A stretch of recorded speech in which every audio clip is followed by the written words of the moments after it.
One of the biggest ways that I see people causing their own suffering is by setting expectations for other people and then getting upset when people don't meet their expectations. It's like, hey, I've set this hoop for you to jump through and you didn't jump through. Well, now I'm pissed off at you. Okay, we don't really have the right to set expectations on other people and expect them to meet those expectations. We do it with our kids worse than anybody, but we also do it with our partners. We do it with other family members, with friends. And so what I'm inviting you to notice is that we really only have the right to set expectations for ourselves.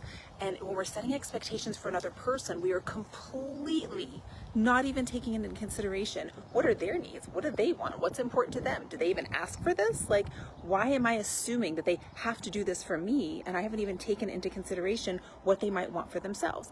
Parents do this all the time. I had certain ways I thought my kids would dress. We'll take these preppy little family pictures in front of the fireplace, and I love those pictures, but my kids are not all about that at all. I got one when they were like babies. Aside from that, they were not interested. So where do their needs come into consideration, right? It's not all about what I need and well, you have to do this because I want you to. There's so many things, and I've had a lot of conversation with different parents, different people, different friends, different family members about this exact topic lately. Some kids don't want to walk at their graduation. I totally get that the parents are disappointed and upset, but it's the kids' graduation. It's not our graduation. So is there anything else that we're adding on to that now we're creating our own suffering because we're so focused on what we need and what we want that we've forgotten to take into consideration what our kids want? Or our partners, we might have expectations about, oh, my partner should do this and they should do that.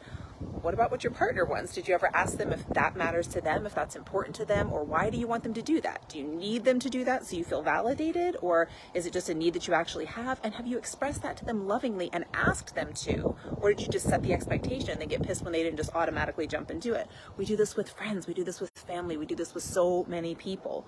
Where in your life have you been setting expectations for people and then getting upset when they are not jumping through your hoops and meeting your expectations, whereas maybe you never even checked in with them to see if they were on board? That's where you can actually stop creating your own suffering. What if instead you just started appreciating things about that person instead of setting expectations for them? How different do you think things will go if you start expressing your appreciation for them instead of setting expectations?